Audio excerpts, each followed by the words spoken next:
Olá, está no ar mais um boletim onde a gente analisa aí o que anda acontecendo no mercado do boi. O ano está começando, a semana da mesma forma só iniciando. Alguns fatores ainda precisam ser clareados aí para a gente entender para onde que o preço deve seguir, mas um fato já está praticamente consolidado aí no mercado, que é a questão da oferta. 2023 tende a ser um ano de mais oferta, de mais animais sendo disponibilizados aí ao longo de todo o ano. No entanto, a gente precisa entender que tipo de oferta vai ser disponibilizada e se aquela oferta atende a determinado mercado naquele momento. A gente está falando um pouquinho de China também, obviamente, e a gente vai entender melhor nessa conversa que a gente vai ter agora com a Mariane Tufani. A Mariane é consultora em gerenciamento de risco lá da Stonex, já está aqui com a gente no vídeo. Seja bem-vinda, viu, Mariane? Obrigado por começar 2023 aqui com a gente, trazendo as informações do mercado do boi. Um ótimo ano para você, um ótimo ano para todos aí na Stonex. E eu já começo te perguntando dessas dúvidas que a gente tem aí para 2023. O que o mercado precisa saber para, de fato, direcionar o preço da arroba nesse início de ano? Seja bem-vindo. Bom, primeiramente, bom dia. Obviamente, desejo um feliz 2023, que com certeza seja melhor que o ano que passou para todo mundo e também todo mundo que está assistindo e familiares. E é isso mesmo, né, Alexandre? A gente está num momento bem parado e com muitas perspectivas e estamos ansiosos para saber o que vai acontecer. E como você comentou, olhando para o lado da oferta, eu acho que a única certeza que a gente tem é que teremos mais animais disponíveis esse ano, né? E isso muito pautado em relação ao ciclo pecuário, então isso já era uma carta dada, né? E agora, em relação às dúvidas e que a gente está muito ansioso para saber, é do lado da demanda. E aí, quando a gente fala do lado da demanda externa, muito atrelado à China, porque a China, a gente sabe que no final do ano ela tende a parar de comprar o volume que ela comumente compra ao longo do ano, devido ao ano novo chinês, mas no início do ano ela volta a comprar. Então, a gente tem aí duas grandes dúvidas e perspectivas. Ela vai voltar a comprar, né, agora nesses próximos meses, e qual volume que ela vai comprar? Será que ela vai se manter, né, em bons volumes, assim como a gente viu no ano passado e no anterior, nesse período, né? E também a gente tem uma outra perspectiva que também é muito positiva para nós em relação aos Estados Unidos. Os Estados Unidos, o ano passado, quando China saiu, né, das compras, foi um player aí que nos surpreendeu e que aumentou seu share assim de 2 para 10, 15% das nossas exportações e foi crucial para também sustentar a nossa arroba num período muito difícil aqui no mercado interno, né? E em relação ao mercado doméstico, a gente, na verdade, é uma incógnita, porque a gente não pôde contar muito com ele nos últimos, vamos falar aí, 2 anos, né? Ele não trouxe grandes perspectivas, por mais que seja um grande peso aí de 70%, a gente sabe que fica aqui no mercado interno. E esse ano a gente é uma incógnita, será que ele vai dar uma estimulada, porque a gente pode ter uma perspectiva de mais estímulos na renda aqui no mercado interno?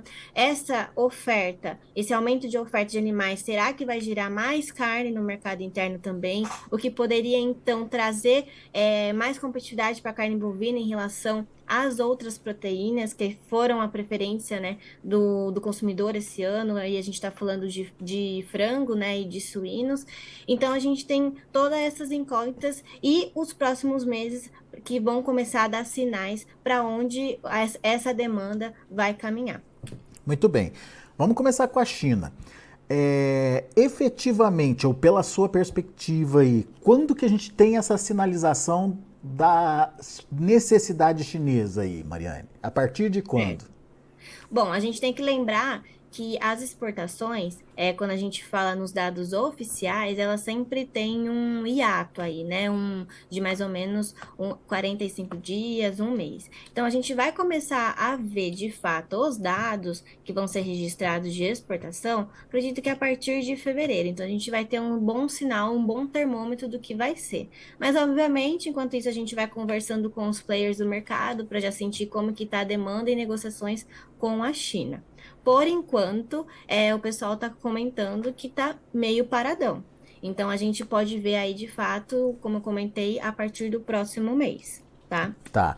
Agora, o ano passado a gente viu que esse movimento de retomada de compras da China foi o gatilho para a gente ver a cotação chegar lá nas máximas, né? Ainda no primeiro semestre a gente viu cotações recordes aí de acima de R$ 350 por arroba. A gente pode ver esse movimento acontecer, e para que isso aconteça, qual é o cenário ideal, Mariane? Olha, voltando para 350, não tem essa perspectiva, porque a gente tem que lembrar que o ano passado a gente saiu basicamente de uma exportação zerada da China, porque ela tinha embargado, né, por um bom período nossas exportações, e então foi um movimento muito atípico. E além disso, a gente estava com, vamos dizer assim, com os Estados Unidos também colaborando muito, né? Para isso, como eu comentei, ele foi um grande pilar. E ao mesmo tempo, aqui no mercado interno, a gente viu nesse período a demanda subindo também. Porque a gente veio de um período em que o pessoal, no final de 2021 e início de 2022, estava com auxílio emergencial. Então, a gente teve diversos fatores positivos para o início do ano, a arroba alcançar aí os 350. Esse ano, a gente está em outro momento. A gente está vindo de um período que tem muita oferta represada dos meses anteriores, justamente por perspectivas mês após mês, que a arroba ia voltar a subir. Né? Então, animais de outubro, não vou aguardar um pouco mais, que novembro vai melhorar. Novembro não melhorou, então vamos deixar para dezembro. Dezembro, a perspectiva era que a Copa poderia ajudar, que o 13º poderia ajudar. E a gente viu animais aí de coxo chegando a mais de 200 dias. E muito animal ainda de dezembro, em algumas regiões, que foi até a gente comentou, que teve outros fatores, como, por exemplo, os bloqueios nas estradas, né? Teve muito cancelamento de abate, vindo ainda, então, para janeiro. Então, a gente está em outro momento em que China não teve embargo, então ela continuou o seu consumo aí sazonal normal. A gente está vindo de um período de que tem animais ainda para vir, inclusive janeiro, e a gente não está com um estímulo tão grande aqui no mercado interno em relação à demanda. Né? A gente agora tem muito estoque olhando para o atacado, tem muito, o pessoal já está com dívidas do começo do ano e o finalzinho de dezembro não colaborou nada, né? Então a gente está em outro momento, então a gente não pode esperar aí o arroba voltando 350, tá? O que pode fazer com que a arroba suba um pouco dos patamares que a gente está observando hoje, que está um patamar aí meio que estável. É a China vindo a comprar, então a perspectiva que a gente está observando e estamos ansiosos para começar a saber como que ela vai se comportar, e ao mesmo tempo uma baixa disponibilidade de animais padrão China, que agora a gente começa a temporada de animais de pasto, e são animais padrão China, a gente sabe que são animais mais jovens e pesados, que a gente tem mais ou menos esse padrão de animal no segundo semestre. Então, se China voltar a comprar e a gente não ter disponibilidade desse tipo de animal agora nesse primeiro semestre, isso pode colaborar com que a gente tenha uma arroba um pouco mais alta, mas não, a gente não acredita que volte nesse patamar de 350, tá? Muito bem, então China é um fator importante, mas a Mariane lembrou que a China, teoricamente, se abasteceu ao longo do ano passado, coisa que não aconteceu no ano retrasado por conta do embargo. Então, a necessidade na retomada das compras talvez seja menor, vamos esperar para ver. Agora, exatamente. Com os Estados Unidos, Mariane, você falou aí de um crescimento importante, né? De 2, na participação no share aí do Brasil, de 2 para mais de 10% aí. Qual o potencial deles continuarem aumentando as nossas compras? E, enfim, tem a tal da restrição por conta das cotas, né? O Brasil Uhum. participa de cotas para exportação lá dos Estados Unidos. Até que ponto a nossa carne segue competitiva fora das cotas, por exemplo? Entendi. A gente tem que ter dois fatores, né? A carne mais cara lá nos Estados Unidos, que inclusive é o que está acontecendo lá, né? Eles estão em um momento de baixa produção por lá, eles estão num momento inverso de nós aqui em relação à oferta de animais, e o câmbio em alta, porque quando a gente sabe que o câmbio em alta nos deixa mais competitivo no mercado internacional. Não foi um problema em anos anteriores essa cota, principalmente o ano passado, que eles precisavam dessa carne de se abastecer e eles passaram a cota aí sem problemas. Não foi muito a mais da cota, mas eles ultrapassaram. E um fator é uma perspectiva muito forte que a gente já vê aí desde novembro, eles voltando a comprar. Tá? Já há registros deles voltando a comprar um pouco mais. A gente conversando com os exportadores, eles já dizem que tem conversa e eles estão realmente exportando. A única coisa é que o volume ainda não começou no finalzinho de 2022 ser tão grande, justamente por conta dessa cota, então eles estavam até represando nos portos para entrar nesse ano agora de 2023, para não queimarem a cota já no início do ano. E isso seria muito positivo, os Estados Unidos manter esse share aí de 15%, né, que tira um pouco dessa dependência chinesa, e principalmente porque eles acabam importando cortes dianteiro também, que é o que a China acaba comprando também. Então dá uma diversificada e pode reduzir esses estoques que estão aqui no mercado interno, principalmente do dianteiro. Então essa competitividade aí também de cortes, né, e volume também favorece muito a nossa arroba. Então, tem a questão da necessidade, que eles vão precisar importar carne e o Brasil aparece aí como um fornecedor importante, mas tem a Uhum, questão do dólar também, que nesse momento aparentemente está favorável e traz competitividade aí para a carne brasileira, certo? exatamente. Muito bom. Mercado interno ainda é uma grande incógnita, mas o que você está vendo aí nos bastidores, Mariane? Tem algum consumo de fato novo acontecendo aí? Tem uma demanda nova por acontecer? Ou não dá para contar com isso, pelo menos por enquanto?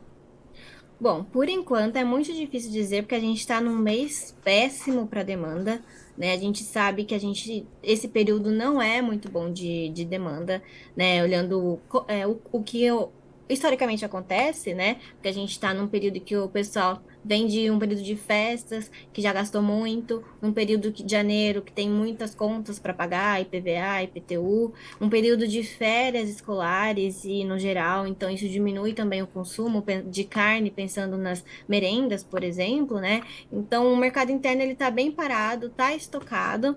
O que poderia mudar ao longo desse ano aí é o que eu até mencionei, acredito que no início, é a perspectiva de será que a gente vai ter um estímulo aí na renda da população? A gente já vê o novo presidente falando, dando alguns discursos em relação a isso. É lógico que não dá para prever se isso vai acontecer ou não, mas se de fato acontecer, pode ser que isso estimule, né, o consumo aqui no mercado interno. Fora que, olhando para o lado da oferta, a gente vê que será que se tiver mais disponibilidade de animais, qual que vai ser, né, a estratégia do pecuarista? Ele vai aumentar seu rebanho, ele vai colocar no confinamento. Lógico que isso tá um momento muito difícil, porque a realidade de cada um é muito diferente e muito particular. Então a gente também tem que esperar nesse sentido também. Mas caso a gente tenha mais disponibilidade de carne no mercado interno, a gente poderia ver a carne dando uma baixada, né? E isso também faria com que a carne bovina ficasse mais competitiva em relação a aves e suínos, né? Uhum. Então, isso faria com que o consumo também desse uma estimulada. Então, temos alguns pontos. Quando a Renda, arroba. Desculpa, Mariane. Quando a não, arroba imagina. caiu no ano passado, a expectativa era de que essa redução do preço da arroba pudesse ter chegado até o varejo. A explicação foi que eles já tinham queimado muita gordura e precisavam recuperar enfim, o faturamento, a receita deles, e, portanto, não diminuíram o preço da carne. É outro cenário? Será que o varejo está apto aí a reduzir preços, Mariane? Será que pode acontecer?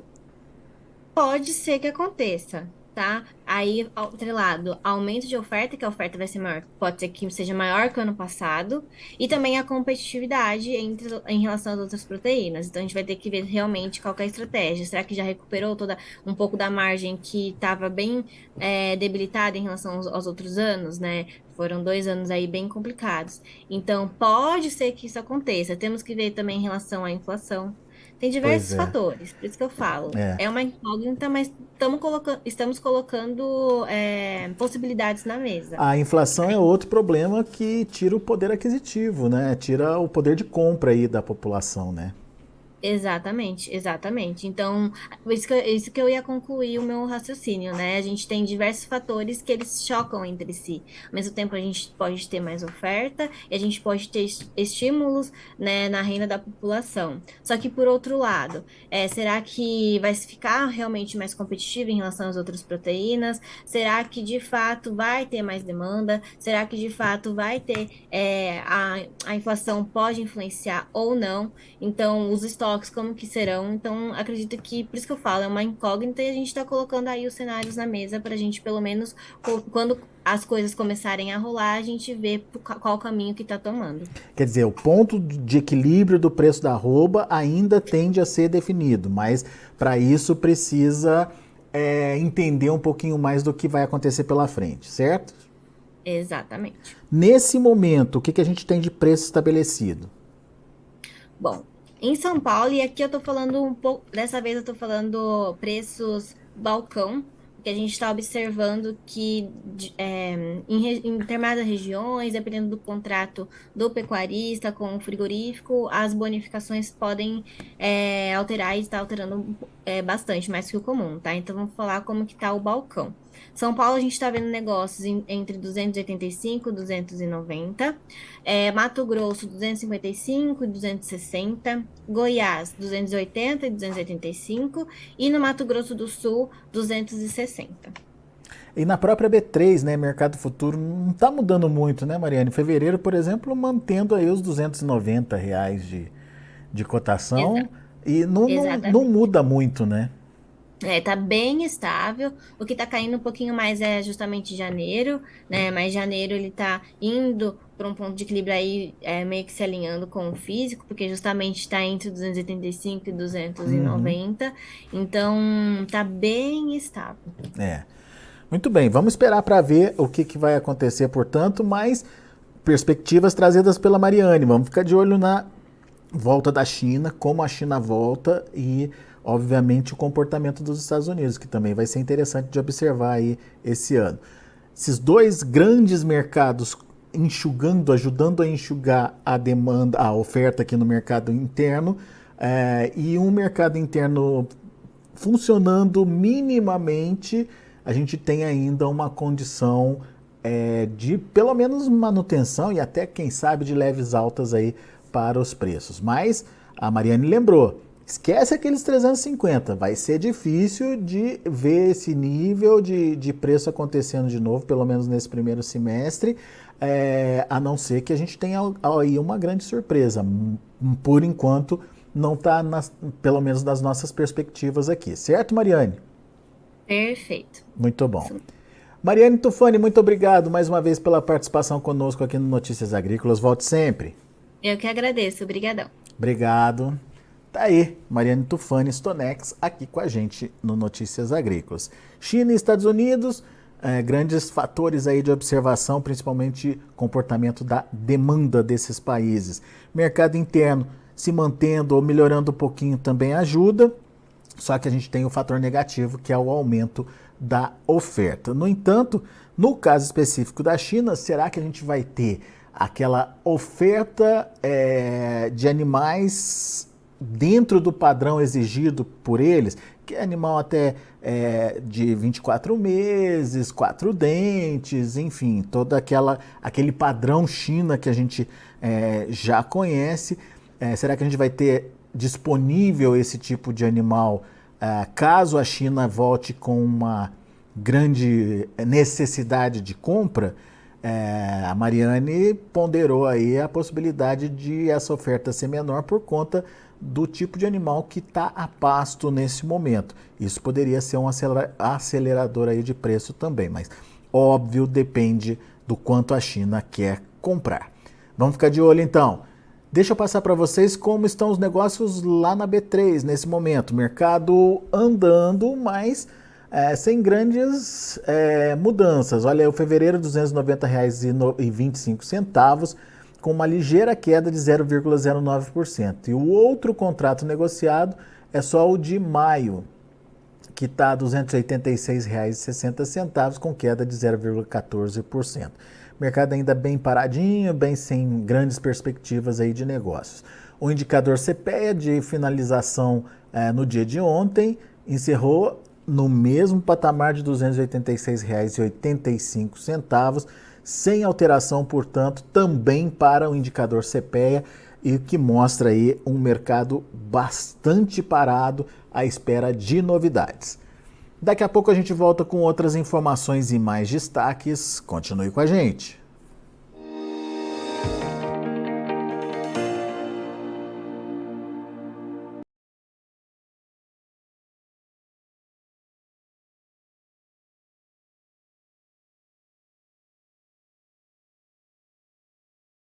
Participe das nossas mídias sociais, no Facebook, Notícias Agrícolas, no Instagram, @Notícias Agrícolas e em nosso Twitter, @Noteagri. E para assistir todos os vídeos, se inscreva no YouTube, na Twitch, no Notícias Agrícolas Oficial.